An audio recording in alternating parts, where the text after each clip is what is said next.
Hey everybody, and welcome to another episode of Board Games Hitting My Table. So in this series I take a look at all of the non-new to me board games that I've been playing over the last couple of weeks. This episode covering the second half of July 2023.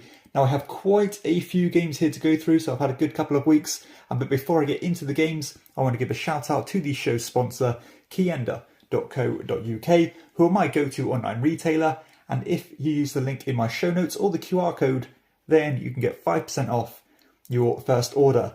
But let's get started, and we're going to start with La Granja, the new deluxe master set. So I very recently acquired this one and recently did a full comprehensive review on the base game alone. Now I have played this one some more. I took it to my local games club, taught it to two people who hadn't played it before, and we had a really good time with it. I actually think it's quite easy to explain. It's not as complex as it might first appear, and it's just a really nice mid-weight Euro with some amazing card play, as you have these multi-use cards that you can either use to get permanent powers, or you can use them to do new orders or increase your ability to produce resources.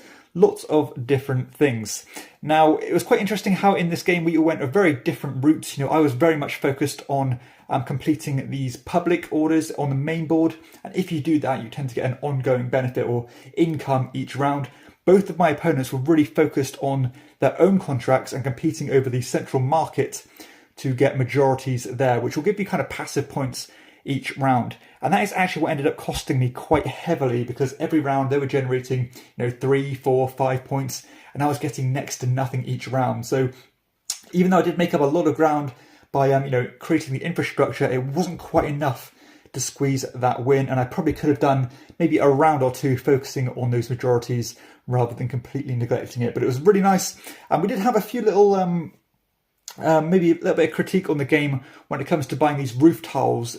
It does seem that they're quite expensive for what you get, but I think doing the maths, I think if you maybe commit to it, it's probably quite a good ratio to get some points. But if you played the game, you'll know what that means. But if you are interested in this one, go check out my full review, as it's been uploaded pretty recently. So that is La Granja, the deluxe master set. I played a 2-player game of Acropolis. This one was just to finish off a games day, just two of us left, and we smashed through this one pretty quickly. This is a game, particularly last year, I talked about a lot on the channel, and regularly featured on this series in particular. And it's one that continues to hit the table, as you can see. Very easy to play, some good decisions as you are stacking these tiles. You're drafting them and then increasing your little map, stacking them to get bigger multipliers, and basically collecting these stars to multiply your different scoring areas, which will all score in different ways. So yeah, more good stuff here. I don't need to talk about this one much more because I have talked about it so much, but I still like it a lot. So that is Acropolis. Going back to one of my absolute favourites now. So I played a 3-player game of Brussels 1893. So this one is getting a reprint, I believe, this year. And this one is one of my favourite worker placement games of all time. It's probably in the top 20 of all time game for me at this point. I actually think this game is a masterpiece. I think it is that good, and probably one of the best examples of a midweight Euro game out there. It has so much going on here in terms of the interconnecting mechanisms, but it's so easy to play, as all you're doing is you're selecting these worker placement spots. Each time you have to put at least one coin with those workers, and basically the more money you dedicate to these columns, you are going to get these bonuses at the bottom. So there's fierce competition for so many different things here. The worker placement spots themselves, the actual cards at the bottom to make you climb tracks and things, these shields you're trying to surround to get majorities, there's tracks to climb, there's a dynamic market, and this was such a cool game. I really focused on building up a little squad of these helpers and then climbing up this track, which will let me trigger several of my workers with a single action. It was quite a high pressure situation, because having so many workers puts you under a lot of pressure, because you need to have their wages at the end of the game or risk losing a lot of points. I think I may have just squeezed the win here. I'm not quite sure. Actually, I think it was a very close game. We had like 3 points in it from start to finish, which was quite impressive. I can't remember who won, but we all went very different routes. And I went for the helpers and the buildings, and I think both my opponents really went for these shield surroundings, which I did kind of miss out on. And yeah, this game is just an absolute triumph. And it was just I play so many games. When I go back to play my favourites, it really does put them further on a pedestal, because I think they're just so good. And this one is one of the best games out there, and I'm quite happy that more people are going to have a chance to play this great game. So that is Brussels 1893. I played a 3-player game of Manhattan, a very simple area control game. Andreas Seyfarth, quite confrontational, quite in your face, as you are trying to build these skyscrapers on these different kind of cities.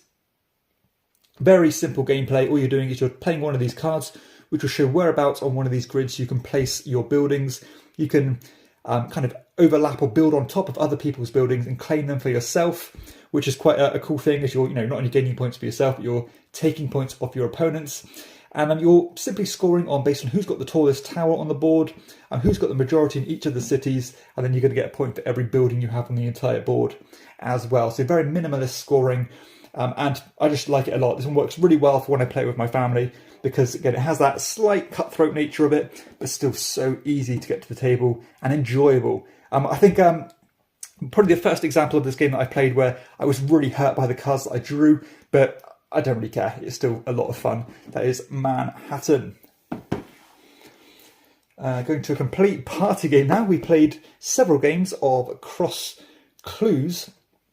So this one I actually haven't played for quite a long time, because there was another game that came out at roughly the same time called Crossed Words. They're very similar, kind of a word association, kind of a grid game, as you're trying to get these clues in between where these two words meet. And this one is purely cooperative. You're just trying to beat your highest score basically against this chart. And games like this I absolutely love. They always go down well for me. So yeah, this one I continue to enjoy. You can play it in about 5 minutes, and it was nice to go back and revisit this one. Back to the Euros now. We played a 3-player game of the Tower of Babel. This one was, this is such an interesting game, and because at the start of the game, it doesn't really quite, I don't think it quite clicks with people how the game works, because essentially what you're trying to do is that you are managing this hand of cards and using them to build these wonders on the board. Now, you can actually accept offers from other people to help you build these wonders, and if you do, for every kind of card accepted, you're going to put one of these control markers on these wonders, and when they're fully built, you'll score points based on majorities. However, every card that you reject, your opponents are going to get points based on how many cards they put forward. So sometimes, if you end up stockpiling a lot of cards, people will build a certain wonder, and then people will put, say, like 5 cards forward. You can either accept them and then get they'll get the complete majorities on the board here. But if you reject them, they're going to get 5 points. So it really is a bit of a conundrum, and you have to weigh up about how you're going to approach this game, because you can simply gift your opponents loads of points if you do not, weight what you're bidding quite carefully or choose what you're going to bid quite carefully. Very interesting game. There's nothing else quite like it in my collection, at least. A Knizia classic, and one that I'd love to see get reprinted as well, because it is so different, and I enjoy it thoroughly. So that is the Tower of Babel. I played some more District Noir. I think we played a couple of games of this, and we had a couple of very funny games actually, because things just kept on going my way. As during the kind of initial setups, I'd have all the negative cards into my hand, and basically my opponent would keep putting a good card down, then I'd put a negative card next to it, and so on. And by the time I played all my negative cards, I'd already taken what I wanted. Therefore, my opponent was basically pigeonholed into taking all my negative cards, and that happened more than once. So this is one of the coolest 2-player only games that I played in quite some time, and one that's become a staple of my collection.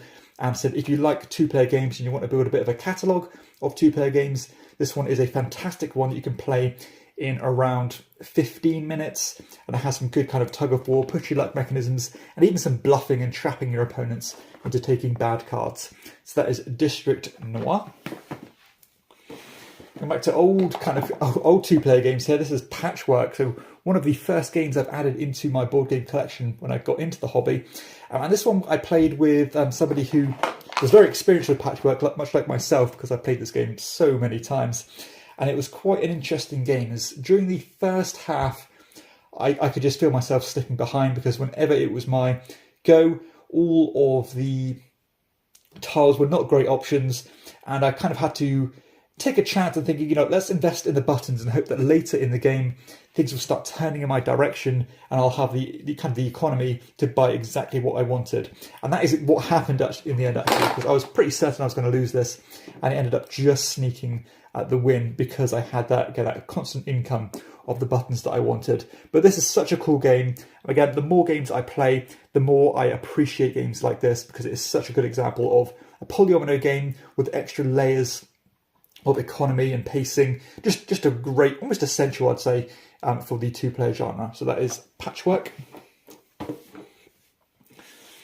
Another two-player only game. I played a two-player game of Mandala, and this one might be one of the quickest games of Mandala that I've played, because one of the end-game triggers of the game is to collect all 6 different types of the cards here, and normally that would just naturally take some time, but I got a little bit ahead and then managed to force the end of the game by collecting all the different types and kind of catch my opponent off guard. So it wasn't a great showcase of the game, but it was good to show that you can take different strategies on how to win this one. So if you don't know about this game, it is another game I've spoken about a lot on the channel, again, especially maybe a year or two ago.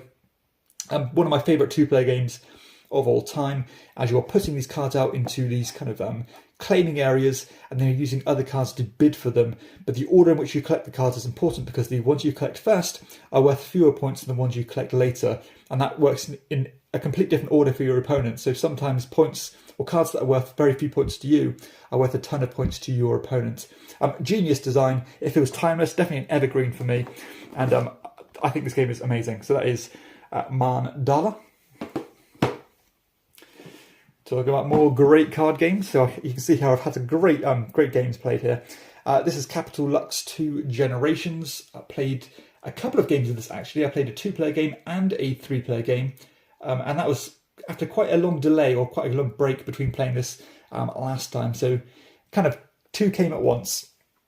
I can't really remember the first game too much, but the second game we played using some of the quite interesting modules, and one of them being this doomsday counter, where each time you play a card in the capital, this timer will happen, and if it triggers over a certain number, then all of the lowest cards on the main board will disappear, essentially making it a lot more difficult for you to stay under those limits. Now, if you're not aware of what Capital Lux is, it's kind of like multiple games of blackjack going on at once, or Texas Hold'em. And you want to try and stay under all the limits, much like blackjack, but whenever you increase that middle limit, because it is variable, it is changeable, you will have to use one of these variable powers, which will basically break the game and change the game in different ways. It's one of the most tense and interesting card games that I've ever played. Infinitely replayable, got some good drafting in there, some great kind of dynamic changes in the game, and it's just an absolute masterpiece. So that is Capital Lux 2 Generations. So happy to get them back to the table more than once. Now, talking about probably one of the best games that I played this year. This is Chin by Rainer Knizia. This is an abstract tile placement game, as you are shedding these different pagodas by basically trying to match these tiles and connect them to these cities. So again, I think I played 2 games of this, and considering this is a game I've got brand new into my collection, it's probably one of the games that's constantly hitting the table more than anything at the moment. So if I'm measuring my own personal hotness, this one is right up there for me. I would love to play this one, and I'm still just really enjoying getting it to the table. I think I would play this at 2 players. Again, a couple of back-to-back games, and yeah, it's just an absolute joy to play. But actually, I think for the first couple of times, we managed to push into each other's zones and steal zones off each other, where I think every single game before that, I've not had that happen. So it's cool that a different kind of way the game played out was different. But yeah, I need to review this one. Sadly, it's not overly available out there. Another one I wish it was, because it is so good. But hey, I will cover it soon on the channel. That is Chin. Very much a shoe-in or a contender to be one of my new to me games of the year for sure. It is that good. That is chin. Let's keep going on that. So we got I think we played a 3-player game of Rome in a day. This was at my local games club after playing La Granja actually. Now this one, lovely little tile placement. I split you choose game, and I made a huge mess up here because I taught the game incorrectly. So, I missed out one glaring rule which made my opponents interpret the rules incorrectly, and that is when you're dividing up your tiles in this game, they simply come in the groups. They don't have to come in a particular order. Whereas my opponents thought that when I'm placing the tiles, you're putting them in the exact order that you put them in. So it made it a lot more difficult for my opponents than it did for myself. So I kind of gave myself a bit of a positive handicap there. So, but we still enjoyed it nonetheless. It was an unfair game, a bit of a write-off, but at least they enjoyed the premise of it, even though I didn't make it. Didn't do a particularly good teach. But still, this is such a lovely, charming little game, and one of the best light games of the year, I think. So I think this came out this year. That is Rome in a Day. Played a 3-player game of Spicy, a simple bluffing, shedding game. One that really does ramp up in tension as you're getting rid of these cards from your hand, getting points and trying to call each other's bluff. Correctly call someone's bluff, you get a bunch of points. Incorrectly call someone's bluff, they're getting a bunch of points. That's as simple as it comes. Very funny, laugh out loud moments, and been a hit for me. And I wasn't sure it was going to land, and it really has landed every game I've played this one. So that is Spicy. I also played a 2-player game of Finca. So taught this one to somebody who hadn't played it before. It went down well. I think what worked for me was that I managed to collect several sets of the different numbers, which will give you some bonus points. I managed to get a couple of those, or maybe even 3 of those sets done. So this is like a rondel game as you're moving your pawns around, collecting fruits, then trading those fruits in to fulfill these contracts. And then after that stack of contracts is done, there'll be a bonus contract which will give points based on who has the most of a certain type of fruit on their existing contract. So it's a bit of a timing exercise as well as simple contract fulfillment. There's a bit of back and forth here in terms of forcing each other to discard our fruit, which is one of the kind of key and maybe one of the nastiest mechanisms in the game. But, you have to do what needs to be done, and it's definitely going to benefit you just to stop your opponent from doing what they want to do. So yeah, really like this family weight, lightweight Euro, and it's just a really nice example of a resource management contract fulfillment game that plays in around 30 to 45 minutes. So yeah, this one I'm enjoying. I wasn't sure if it was going to hold up to repeated plays because there isn't terribly much to it. But hey, right now I'm enjoying it. It's going to keep itself on my shelf, and I'm going to play it some more for sure. So that is Finca. 3 more Euros now. So I played a 3-player game of Shipyard after quite a long delay since playing it the last time. This is one of the classic Vladimir Suki games, and this game is another game that's getting a reprint this year. It's a rondel game, tons of rondels in this one. It's got this kind of action selection system. You are again traveling around these rondels, collecting crew members, different kind of items to put on your ships, and even these kind of technology tiles which will make you better at doing things. And then you're trying to build these big boats on your shipyard and send them off down these kind of really cool river tiles, getting bonuses as you go, scoring points on how fast your boat is, all these different things. I built up quite a nice little engine in terms of the technology tiles, which meant that every time I bought anything, essentially I'd get an extra one of these sails. And one of my end game objectives was to have sets of sails. So all of my different kind of moving parts in the game did synergize with each other, which helped me quite a lot. And on my last turn in the game, I managed to build this kind of super ship, really. Had tons of sails in it, absolutely blitzed it around these tiles and got me tons of points to get me the win there. But this one, again, I'm really happy this one's getting a reprint because it is a game that's quite highly sought after. Now, I do rate the game. I think it's a lot of fun. I like a lot of the moving parts here. I really like that idea of having endgame objectives and having a selection of them, and each round having to shed a couple of them out to narrow down your kind of what you're going for in terms of strategy. Now, each time I played this one, I've had a pretty good experience with. This last game I've really enjoyed, but I'm not sure if I have that huge incentive to go back and play it anymore, because I feel like I've had my fun with it, I've enjoyed it immensely, and I do prefer other Suki games actually, rather than this one. But this is still like a solid 7.5, maybe even an 8 out of 10. But I think maybe I've had my fun with it. Had some very, very close games. And when I reach those peaks, I'm not sure if I want to go back and visit them, because I've kind of seen the best of them. But that is Shipyard. I still highly recommend you try this one. And hopefully the new one looks nice. This one's got that more traditional beige look to it. Not the best looker in terms of the board itself, but having it revamped for a new market might really give it some wind in its sails. So that is Shipyard. Almost in a similar vein, I played a two-player game of Fayum. So this is a Freedom and Feast game that very much flew under the radar maybe 2-3 years ago. This game has kind of parts of different board games involved of it on it. So you are kind of building up this communal infrastructure on this pretty strange looking board. And you're building roads, you're building settlements, you're building buildings. And it has this card drafting system, much like one of Freedom and Feast's most popular games, Power Grid, where every card is numbered and the 4 lowest cards are on display ready to be bought. But because of the random nature they come out, sometimes you can get very high cards come out early in the game and can give you quite a powerful ability for the rest of the game. Now, this is probably one of the best hand management games that I've played, because this game has that kind of Concordia mechanism where you have your hand of cards, you'll play them until you decide to pick them all back up and use them again. However, this one, you only get to pick up the first 3 cards in that discard pile, and for every additional one, you have to pay an additional coin for. So it gets quite expensive to get back your best cards, meaning that you have to play these cards in a very particular, meticulous order, or again, it'll hit you in the wallet, basically.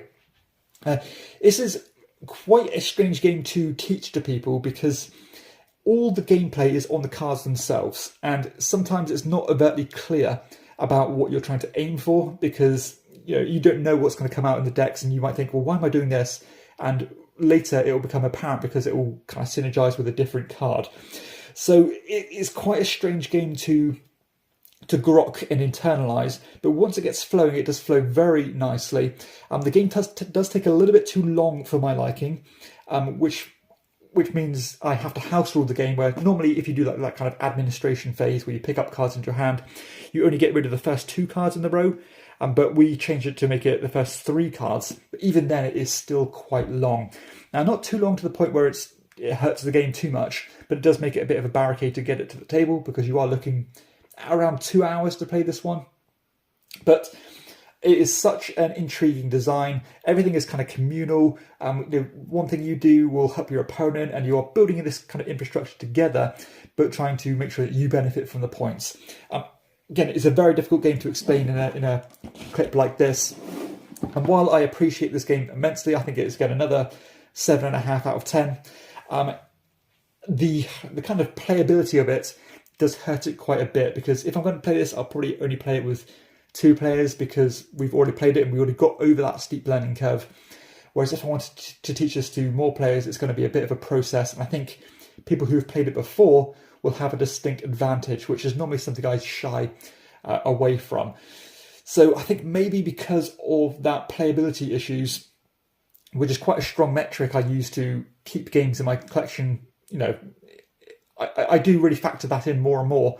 That might prevent this one hitting the table again. So again, I've loved my time with it. A really enjoyable, interesting game, but one that's not the easiest to teach and get to the table. And even though I've enjoyed every single play of this one, much like Shipyard, I'm not sure if I want to go back and play it much more. So that is Fayum by Friedemann Friese.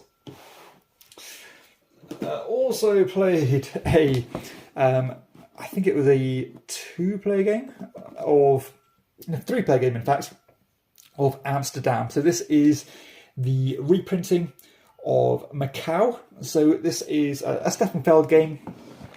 kind of a pick up and deliver game really, as you are moving these boats around this harbour, dropping off these resources that you've collected from this area control part of the game at the bottom, and getting points in different ways. Now, this is one of the coolest resource management games in terms of one of the main mechanisms here, where every round you're drafting a couple of dice, and the higher pit values will associate it to more resources, essentially. But it does mean that the higher dice that you draft, you have to wait longer to get these resources, because if you take a 6, it'll go on the 6th part of the wheel, meaning that it's going to be 5 turns until you get it back round to actually use those resources. And bearing in mind you are under a lot of pressure here to get these cards built that you're drafting each turn, because if you end up collecting too many of these cards and not paying for them using those resources, then you start kind of accruing these negative points, which is very debilitating. So I think we improved upon our gameplay of this one, because I think the first few times we played this one we did terribly, because it's quite a difficult game to manage. And I think a big part of us doing well here was that I have got the new language dependent cards, rather than relying on these horrible symbology and having to constantly refer to the manual. So if you have the Steppenwolf City collection, like this one here, Amsterdam and Hamburg, I would highly recommend you pick up the cards in your own language, so you don't have to keep on cross-referencing the main rulebook. But this one, I really do find it an interesting game. I think it's one of those games that I feel like I haven't solved this at all, and that's my incentive to go back to it, because I feel like I'm so bad at the game that I want to do better at it. But it's got so many interesting things going on here. Some of those powers on those cards are fascinating, and it's great to get them built, but you do have to make sure you're not kind of biting off more than you can chew. So that is Amsterdam. Again, quite a weird game, a very difficult game and a punishing game, but one that I enjoy nonetheless. Another game that I played that I haven't got a physical copy here of, because it's a friend's copy that I played, is San Juan, which is the card game version of Puerto Rico. This one, another nice example of a multi-use card game. Some good combos, some good, really interesting abilities that you can use and build to give you game-breaking powers. And I think maybe the more I play this one, the more I enjoy it, because at first I compared it so directly to Puerto Rico, which is a game I love. I don't think it holds its own against that one, comparing it, doing a direct comparison. But playing on its own in a 30-minute card game, it's really enjoyable, and it's definitely a strong example of a multi-use card game with some good tension and some just good interaction as well in terms of selecting the right roles. So that is San Juan. So there we go, that concludes the video. That's all the games that I've been playing. Way more here than I was anticipating to play, and it's nice that I'm finally going back to play the games already on my shelf after having such an intake of new board games from the UK Games Expo. So yeah, I'm finally over that hurdle already. I've still got a few more to play, but I'm really enjoying going back and playing my favourite games rather than always playing something new. So if you have enjoyed the video, please be sure to hit like and subscribe to my channel, and check out my other content too. And for everybody else, I'll see you next time on Chairman of the Board. Bye bye.